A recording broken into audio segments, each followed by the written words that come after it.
Hello students. आज हम बात करने वाले हैं संरूपण के बारे में, यानी कन्फर्मेशंस के बारे में। कन्फर्मेशन क्या होता है उसके बारे में आज हम बात करेंगे। एल्केनों में सभी सिग्मा बंद होते हैं। हमें पता है एल्केन्स जो होते हैं उनमें सभी सिग्मा बंद होते हैं। सिग्मा बंद के अक्ष पर मुक्त घूर्णन संभव है।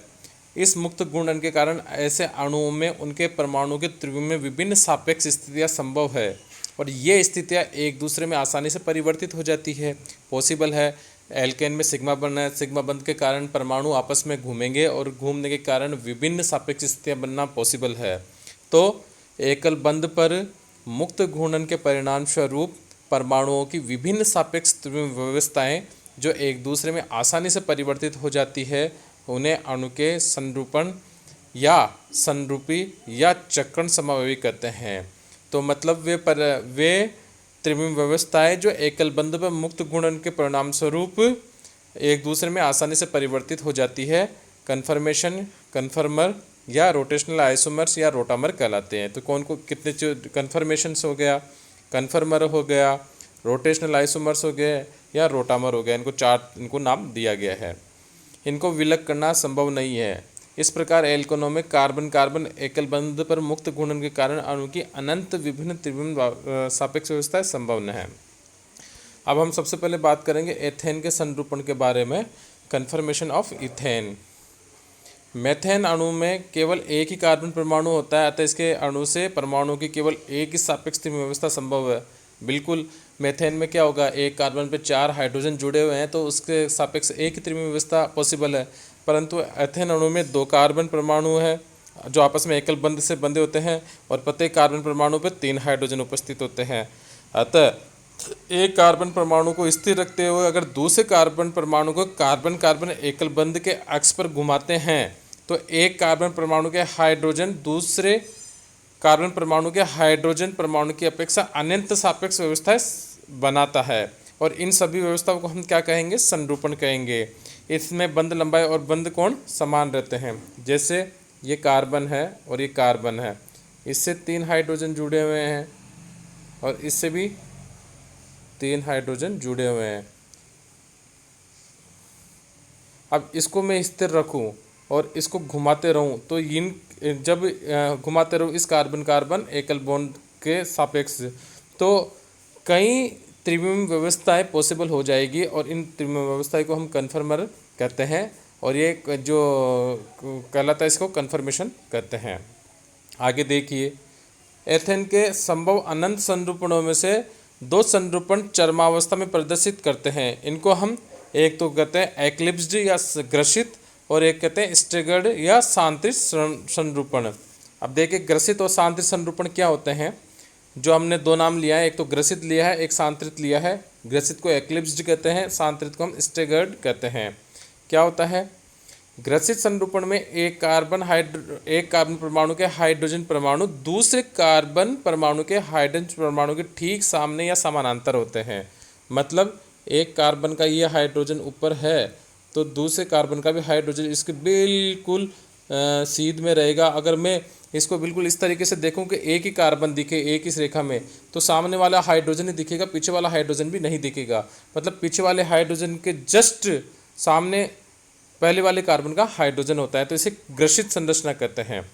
और शांति संरूपण में सामने आने वाले कार्बन के हाइड्रोजन परमाणु पीछे वाले कार्बन के हाइड्रोजन परमाणु के ठीक मध्य में रहते हैं, अतः इसे शांति संरूपण कहते हैं। तो शांति संरूपण में क्या हो जाएगा, ये 2 हाइड्रोजन परमाणु हो गए पीछे वाले के और ये तीसरा, तो सामने वाले के कैसे रहेंगे, सामने वाले का हाइड्रोजन इन दोनों के बीच में रहेगा और इस तरीके से रहेंगे। तो अगर हम सामने से देखें तो सारे हाइड्रोजन परमाणु हमें दिखेंगे। ये वाला इन दोनों के मध्य में रहेगा और ये वाला इन दोनों के मध्य में रहेगा। इस तरीके से सारे हाइड्रोजन परमाणु हमें दिखेंगे। अब देखिए, हाइड्रोजन परमाणु की इन 2 चरमावस्थाओं के अतिरिक्त इन दोनों चरमावस्था के मध्य और भी अनेक सापेक्ष व्यवस्थाएं संभव है और इन सबको हमको विषम तलीय संरूपण या गोचे या स्क्यू कन्फर्मेशंस कहते हैं। मतलब सांत्रित और ग्रसित के अलावा जितनी भी संरचनाएं होती हैं उनको हम क्या बोलेंगे, उनको हम बोलेंगे गोचे या स्क्यू कन्फर्मेशन, या हम हिंदी में बोलेंगे इसको विषम तलीय संरूपण।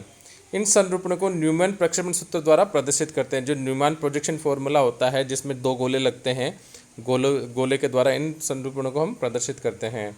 देखिए यहाँ पर ये ग्रसित संरूपण में हम इस तरीके से दिखाएंगे, जिसमें पीछे वाला हाइड्रोजन सामने वाले हाइड्रोजन जस्ट ढका रहता है, तो ये ग्रसित संरचना होगी। मतलब इस वाले ये जो कार्बन है, इसके जस्ट पीछे एक कार्बन है, उस कार्बन के पीछे वाले कार्बन के जो हाइड्रोजन है वो परिधि के जो ये रेखा बनी हुई इससे बाहर की तरफ निकले हुए दिखाई देते हैं, जैसे ये वाला और ये वाला।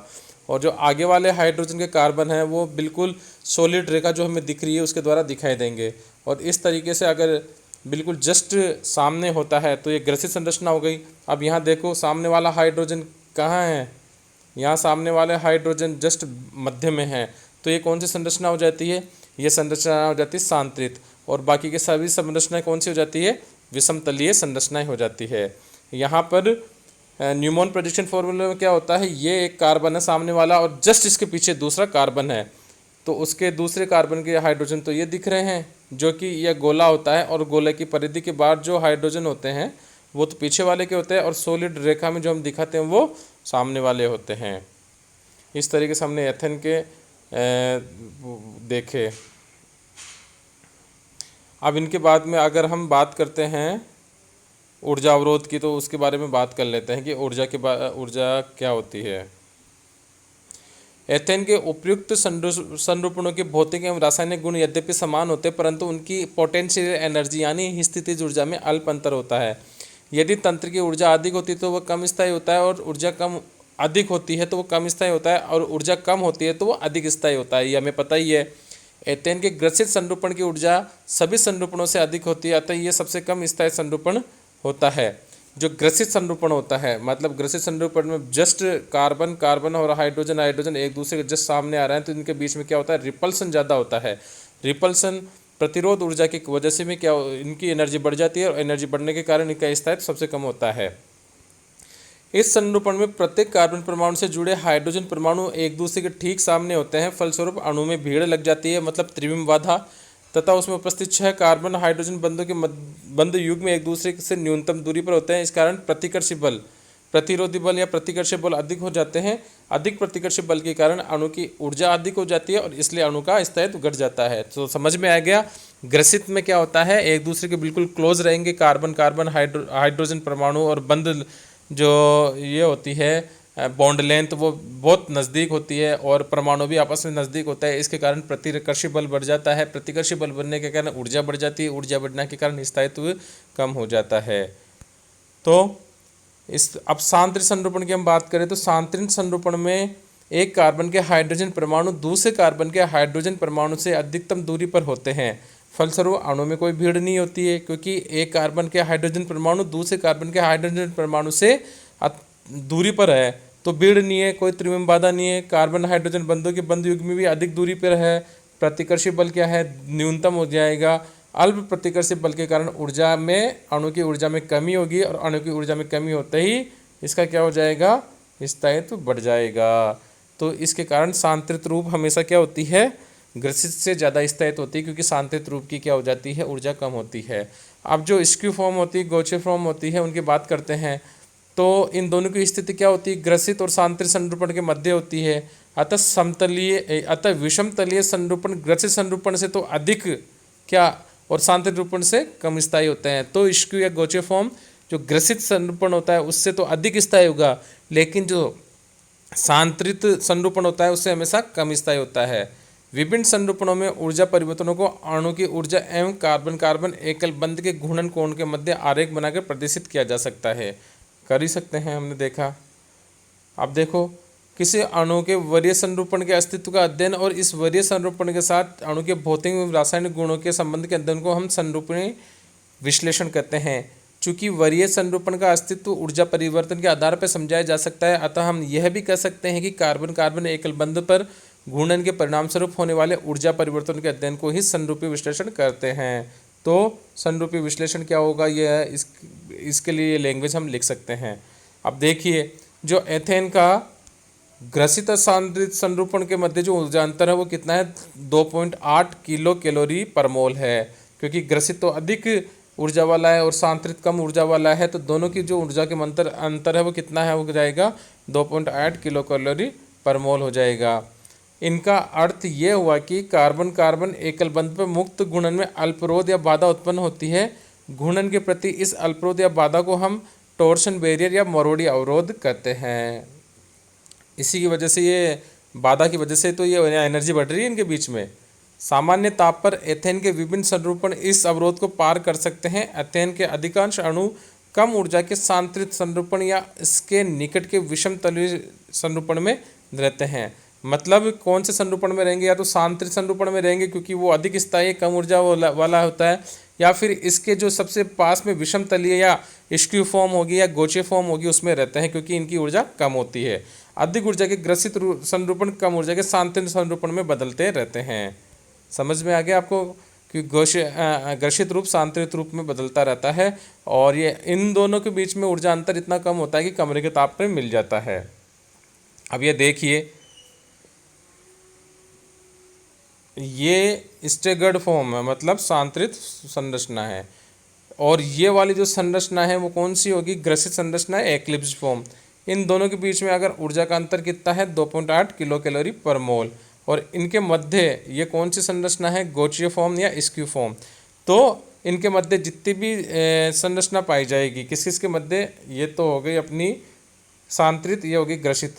तो यहाँ पर तो हो गई ग्रसित और यहाँ पर कोई सांतरित। यहाँ पर जो पाई जाएगी वो स्क्यू फॉर्म पाई जाएगी या ग्रसित पाई जाएगी। तो ये सब क्या होता है, अपने को कमरे के ताप पर मिल जाती है। ये इतनी सी एनर्जी 2.8 किलो कैलोरी पर मोल, इसलिए एक दूसरे में क्या होते हैं? कन्वर्ट होते रहते हैं, और इस तरीके का ग्राफ बनता रहता है। इसी तरीके से प्रोपेन के संरूपण की बात करें हम, प्रोपेन में क्या हो जाएगा? एक तरफ तो वही ये रख देंगे हम, प्रोपेन को इस तरीके से देखेंगे, C2H5 रहेगा एक तरफ तो, और एक तरफ हो जाएगा CH3। इस तरीके से हम प्रोपेन को देखेंगे। तो CH3 वाला है उसको हम सामने की तरफ रखते हैं, और जो C2H5 है उसको पीछे की तरफ रखते हैं। तो हम किस तरीके से देखेंगे उसको? देखिए, CH3 तो ये हो जाएगा, और जो CH2 और जो ये हो जाएगा पीछे वाला, उसको एक H और एक CH3, इस तरीके से देखेंगे। अब इसकी ग्रसित और सांतरित संरचना में हम देखते हैं क्या रहता है। तो ये तो हो जाएगा इसका सांतरित संरूपण, ठीक है, जहाँ पे सामने जो हाइड्रोजन है सामने वाले, वो पीछे वाले हाइड्रोजन और CH3 जो कार्बन परमाणु हैं उनके मध्य रहते हैं। यहाँ देखिए, ये हाइड्रोजन इन सब के मध्य में स्थित है, और जो ग्रसित हो जाएगा उसमें जस्ट उसके सामने आ जाएंगे। ये पीछे वाला हाइड्रोजन, सामने वाला हाइड्रोजन, पीछे वाला हाइड्रोजन के जस्ट सामने, इसी तरीके यहाँ सामने, और ये एक जो CH3 है उसके जस्ट सामने एक हाइड्रोजन। तो अगर एक दूसरे से ढके रहते हैं सामने वाले हाइड्रोजन पिछले वाले कार्बन परमाणु और हाइड्रोजन से, तो ग्रसित संरचना, और अगर उनके मध्य में रहते हैं तो वो कौन सी संरचना हो जाती है? सांतरित संरचना, स्टेगर्ड फॉर्म हो जाती है।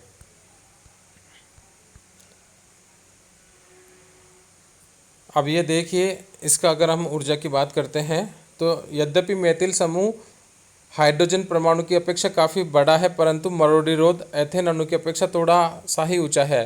तो मरोड़ी ऊर्जा जो टॉर्शनल एनर्जी है उसका मान कितना है? 3.3 किलो कैलोरी पर मोल, जबकि एथेन के अणु में ये कितना थी?